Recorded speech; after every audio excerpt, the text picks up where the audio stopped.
Hello everyone. आज हम पढ़ेंगे एफॉर्ज़म नंबर 46। इससे पहले हमने पढ़ा एफॉर्ज़म नंबर 45, जिसमें हैरीमैन सर ने बताया कि किस तरह से जो है जब सिमिलर डिजीज़ आती है नेचर में और पहले से अगर कोई डिज़ीज़ है उसी के सिमिलर जब एक स्ट्रॉन्गर डिज़ीज़ आती है नेचर में तो कैसे क्योर होता है। आज हम इसमें 46 में पढ़ेंगे। बहुत सारे एग्जाम्पल्स हैरीमैन सर ने दे रखे हैं कि कैसे नेचर में क्योर देखे गए हैं और बाकायदा उनके फुट नोट में हैरीमैन सर ने मेंशन किया है कि ये डिज़ीज़ इन डॉक्टर्स ने या फिजिशियंस ने या साइंटिस्ट ने देखी कि कैसे क्योर होता है। और जहाँ जिस जर्नल में जिस पब्लिकेशन में जहाँ पर उन्होंने लिखा हुआ था उन सब को यहाँ पर मेंशन किया है कि यहाँ ये क्योर देखे गए हैं और जिससे ये परिणाम पूरा निकाला गया है कि कैसे जो है सिमिलर स्ट्रॉन्गर डिज़ीज़ जब आती है, कोई अगर पहले से डिज़ीज़ है उसी के सिमिलर और जो है स्ट्रॉन्गर उससे उसकी जो पोटेंसी होगी एक तरह से स्ट्रॉन्गर होगी, एनर्जी जो होगी उसकी स्ट्रॉन्ग होगी, वो आती है तो किस तरह से वो जो है क्योर करती है।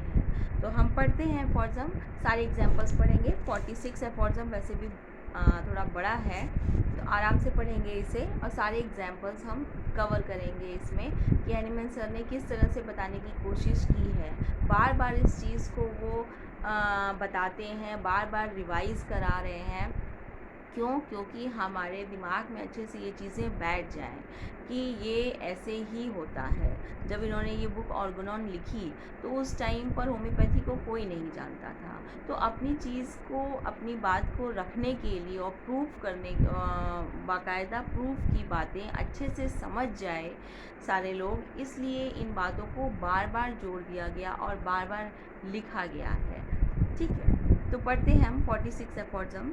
Many examples might be adduced of disease which in the course of nature has been homeopathically cured by other disease presenting similar symptoms, where it not necessary as our object is to speak about something determinate and indubitable, to confine our attention solely to those diseases which are invariably the same, arise from a fixed miasm, and hence merit a distinct name. यहाँ पर हैरीमैन sir कह रहे हैं कि बहुत सारे examples हैं जो है नेचर में जो डिज़ीज़ नेचुरल डिजीज़ आती हैं, अगर एक पहले से है फिर दूसरी एक और नेचुरल डिज़ीज़ आ गई तो उसको क्योर करते हैं। बहुत सारे एग्जाम्पल्स हैं, ठीक है। लेकिन यहाँ पर चूँकि ये कह रहे हैं कि एकदम डिटर्मिनेट तरीके से, मतलब एकदम फिक्स तरीके से, एकदम सही तरीके से और जिसमें कोई भी डाउट ना हो, ऐसी चीज़ को कंफर्म करने के लिए यहाँ कुछ डिजीज़ के एग्जांपल्स आपको बताते हैं जो कि क्या है, अराइज़ हुए एक फ़िक्स मियाज़्म से। फ़िक्स मियाज़्म मतलब ऐसी मियाज़्म जो कि किसी भी पर्सन की लाइफ में सिर्फ जो है एक ही बार आती है। ऐसी डिज़ीज़ लाइफ टाइम में एक ही बार आती है और अगर आई तो आपके अंदर जो भी पहले कोई क्रॉनिक डिज़ीज़ थी अगर, ठीक है, तो वो उसको फिर क्योर करके जाएगी अगर उसके सिम्टम्स सिमिलर मिलेंगे तब, ठीक है। तो यहाँ पर बहुत सारे, चूँकि उस टाइम पर ऐसी डिजीज़ेस बहुत ज़्यादा होती भी थी भी उस टाइम पर इन सब का, और जो है बहुत सारी डिजीज़ की मेडिसिन्स भी नहीं पता थी, तो और वो इसी तरह क्योर होते हुए डॉक्टर्स ने, बहुत सारे फिजिशियंस ने देखा। तो हम पढ़ते हैं, among these the small pox so dreaded an account of great number of its serious symptoms occupy a prominent position, and it has removed and cured a number of maladies with similar symptoms। कह रहे हैं कि जैसे small pox का पहले example ले रहे हैं कि इसमें बहुत सारे जो है सिम्टम्स होते हैं, ठीक है, बहुत सारे सिम्टम्स होते हैं। कभी कभी उस टाइम पर तो बहुत सारे सिम्टम्स जो है कवर भी करते थे। अभी चूँकि मेडिसिन्स भी हो गई हैं, तो ये अपने आप बहुत ज़्यादा जो है नहीं देखने को मिलती हैं। सीरियस सिम्टम्स के साथ बहुत ज़्यादा नहीं देखने को मिलती हैं। लेकिन उस समय जब हैनीमैन सर थे, उस टाइम पर ये बहुत सारे सीरियस सिम्टम्स लेकर के ये डिज़ीज़ आती थी।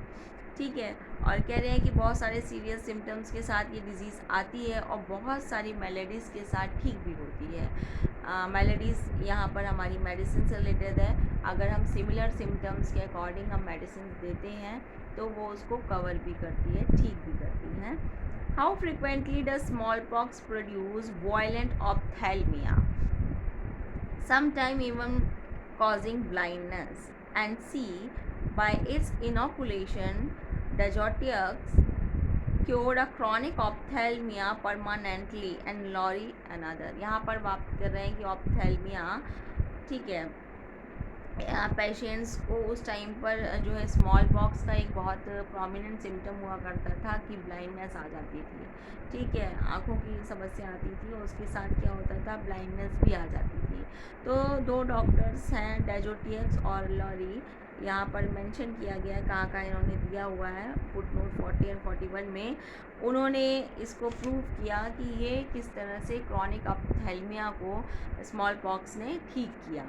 ठीक है, अगर ये आई और ऑप्थेल्मिया जो क्रॉनिक ऑप्थेल्मिया पहले से था या ब्लाइंडनेस पहले से थी तो वो पूरी तरह से क्योर हो गई। इसी तरह से एमोरेसिस of 2 years duration consequent on the suppressed scald head was perfectly cured by it according to Callan।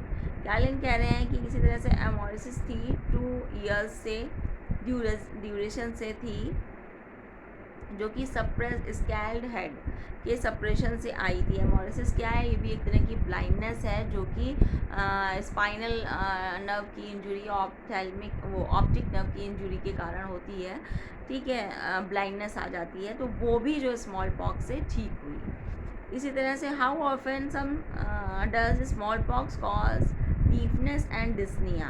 कह रहे हैं कि इसी तरह से और भी प्रोमिनेंट सिम्टम है स्मॉल पॉक्स के, डीफनेस और क्या है, dyspnoea, and both these chronic diseases it remove on reaching its acme as J from close observe.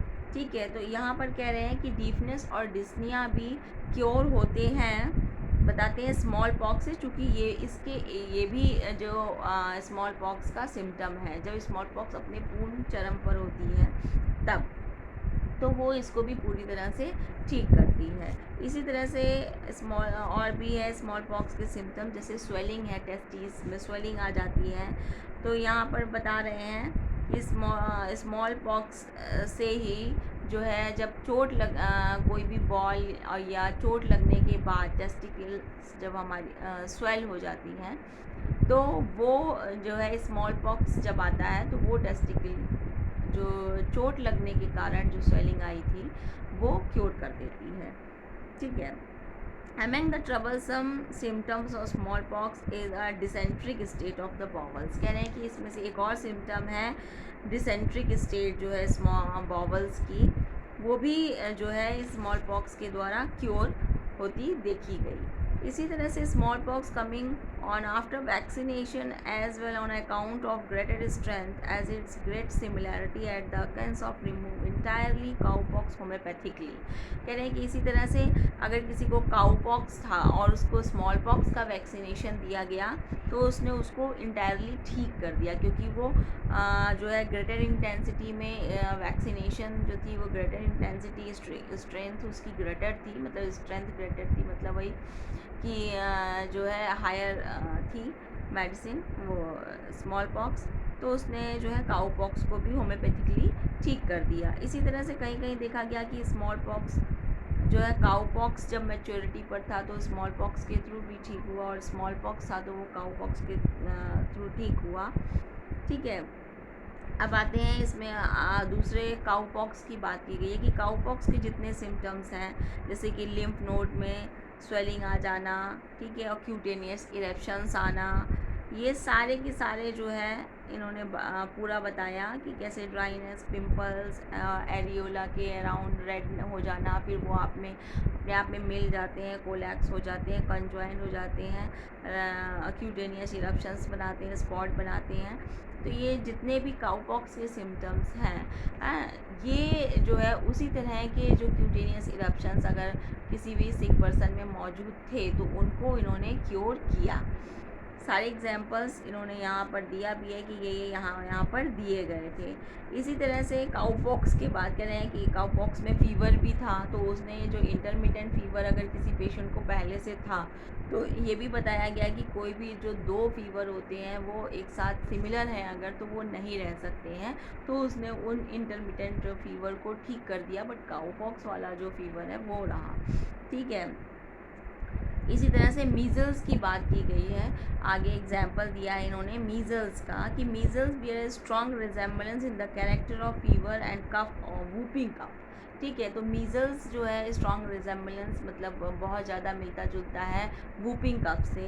तो जब किसी को बीमारी थी वूपिंग कफ की और मीज़ल्स आया तो उसने उस वूपिंग कफ को ठीक कर दिया, जो क्रॉनिक था काफ़ी दिनों से था उसको ठीक कर दिया। capable of being whooping cough in the subsequent epidemic by the measles. measles के द्वारा जो whooping cough थी एपिडेमिक थी एक तरह से, वो ठीक हो गई थी। only partial similar miasm that is say that cutaneous eruption similar to that of, इसी तरह से इसमें measles में cutaneous eruptions को भी वो क्योर करता है। ठीक है। इसके बाद है if however the measles come in contact with a disease resembling in its chief symptom the eruption it can indisputably remove. कह रहे हैं कि बिना किसी डिस्पुट के ये इसको रिमूव ही करेगा। अगर कोई इरप्शंस है पहले से तो मीजल्स आते हैं तो वो इरप्शन क्योर हो जाते हैं। मीजल्स अपने इरप्शंस देता है, बट उसके जो इरप्शंस है पहले जो अगर कोई डिजीज़ हो इरप्शंस वाली तो वो ठीक हो जाती है। Effect homeopathic cure of later. Thus chronic herpetic eruption was entirely and permanently cured। कह रहे हैं कि इवन देन herpetic eruptions अगर क्रॉनिक है तो वो भी जो है मीजल्स के आने पर ठीक हो जाते हैं by breaking out of measles. ये एस कॉर्टम ने देखा। Observe an excessively burning miliary rash on the face, neck and arm and has lasted 6 years and was aggravated by every change of weather on the invasion of measles assume the form of swelling of surface of the skin after the measles had run its course and eczema were cured return no more। कह रहे हैं कि 6 साल से एक मरीज जो है परेशान था, मिलियरी रैशेस थे उसको, क्यूटेनियस इरप्शंस थे और वो चेंज ऑफ वेदर पे हर साल जो है उसको दिक्कत करते थे, बढ़ते थे, एग्रीवेट करते थे और स्वेलिंग हो जाती थी पूरी स्किन पर, जो कि मीज़ल्स के आने के बाद मीज़ल्स ने अपना कोर्स पूरा रन किया और वो एक्जेंथेमा फिर कभी वापस नहीं आया पेशेंट में। तो इस तरह से हैनीमैन सर ने यहाँ पर कुछ एग्जाम्पल्स दिए, मीज़ल्स के दिए, स्मॉल पॉक्स के दिए, काऊ पॉक्स के दिए, कुछ फिक्स मियाज़म के एग्जाम्पल्स दिए और बताया कि लाइफ टाइम में ये जो ये डिजीज़ेज़ हैं ये सिर्फ एक ही बार आती हैं। ठीक है, और उसके एक तरह के सिम्टम्स एक ही बार आते हैं, मतलब जो है लाइफ टाइम में फिक्स मियाज़म के तहत। और ये जो है इसकी जितनी भी सीरियस प्रॉब्लम्स जो हैं उसको क्योर कर देते हैं। जो जो सिम्टम्स सिमिलर मिलेंगे उसमें, है ना, उनको क्योर कर देते हैं।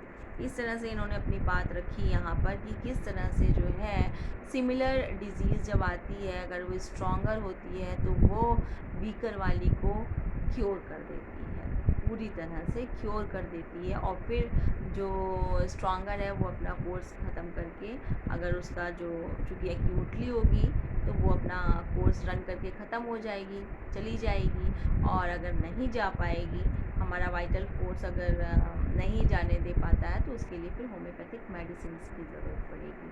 ठीक है, तो इस तरह से हमारा ये 46 एफॉर्ज़म ख़त्म होता है। चलिए नेक्स्ट वीडियो में हम मिलेंगे 47 एफोर्ज़म में और देखेंगे कि इसमें हैनीमैन सर ने आगे क्या कहा है। तब तक के लिए धन्यवाद। आपको वीडियो अच्छे लगे तो लाइक कर सकते हैं, शेयर कर सकते हैं और जो है कमेंट कर सकते हैं। Please like my videos. Okay, धन्यवाद।